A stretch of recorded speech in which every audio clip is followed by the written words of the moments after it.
Bienvenue à cette capsule vidéo de l'Astuce Radio où on va vous apprendre aujourd'hui ou vous donner quelques conseils sur comment promouvoir votre émission ou encore votre balado.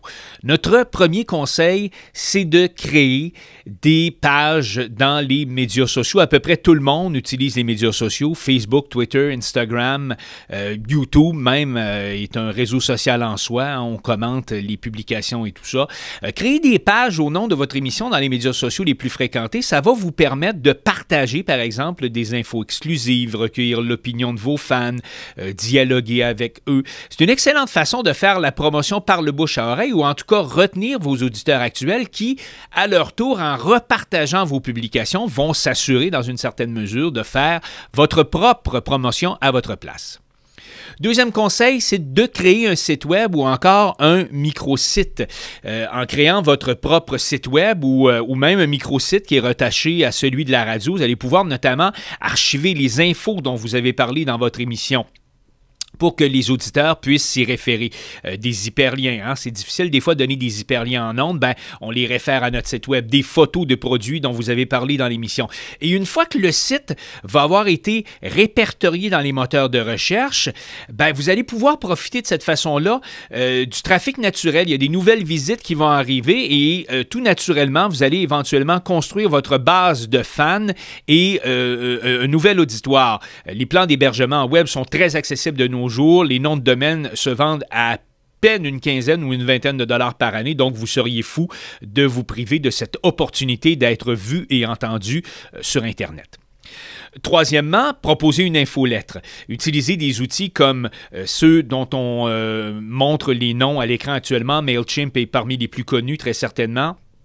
Et à chaque semaine ou encore à chaque mois, sur une fréquence régulière, vous allez pouvoir partager avec ces gens-là le contenu des émissions à venir. Vous allez donner des hyperliens pertinents et d'autres informations. Mais attention, moi ce que je vous dirais par exemple, c'est de respecter les lois en vigueur sur les envois non sollicités. Très, très, très important. N'inscrivez personne à votre infolettre contre leur gré. On ne doit envoyer notre infolettre qu'à des gens qui ont adhéré. Vous affichez plutôt le lien pour s'y inscrire, soit dans votre site web ou encore dans vos médias sociaux, mais n'inscrivez personne contre leur gré, c'est très important. Mêlez-vous aux professionnels. Ça fait drôle à dire, hein? Physiquement, c'est plus facile à faire, peut-être, de se mélanger avec les professionnels, mais on peut le faire aussi de façon virtuelle, en assistant, par exemple, à des événements médiatiques, des conférences virtuelles. Si vous êtes, par exemple, quelqu'un qui parle de nouveaux modèles d'automobiles, vous devriez assister en ligne au dévoilement des nouveaux modèles des grands manufacturiers. C'est là que les grosses pointures, les gros noms, les pros de l'industrie peuvent se faire connaître. Eux, évidemment, et les médias pour lesquels ils travaillent, ils vont poser des questions, ils vont partager l'espace avec d'autres de leur domaine d'expertise. Moi, ce que je vous dirais, c'est de faire la même chose. C'est comme ça que vous allez finir par établir votre propre crédibilité dans le domaine et que vous allez réussir au fur et à mesure à vous bâtir une réputation et un auditoire. Cinquième conseil, c'est d'avoir votre propre application. Vous le savez, hein, on a tous des téléphones intelligents avec des applications aujourd'hui. Je vous dirais que créer sa propre application Android et iOS, ça ne coûte pas très, très cher. Il y a des services en ligne qui permettent de créer notre propre application puis d'héberger le noyau pour quelques dizaines de dollars par mois. Vous allez me dire, payez 20-30$ par mois pour pouvoir héberger mon application ou pouvoir héberger le noyau de mon application. Ça ne me tente pas nécessairement, mais si vous avez le temps, si vous avez le talent, il n'y a rien qui vous empêche par ailleurs de créer vous-même votre propre application avec les outils qui sont gratuitement mis à votre disposition et vous allez retrouver là des ressources pour créer peut-être vous-même votre propre application. Et en terminant, notre sixième et dernière astuce que je vous donne, c'est d'échanger des mentions contre de la promo.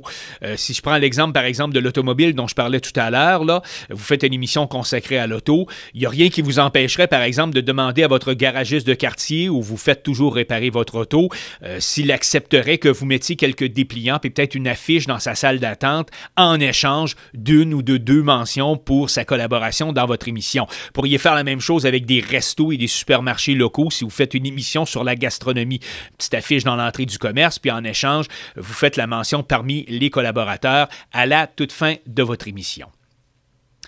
Voilà, j'espère que ces quelques conseils vont vous aider à faire la promotion de votre émission ou encore de votre balado-diffusion.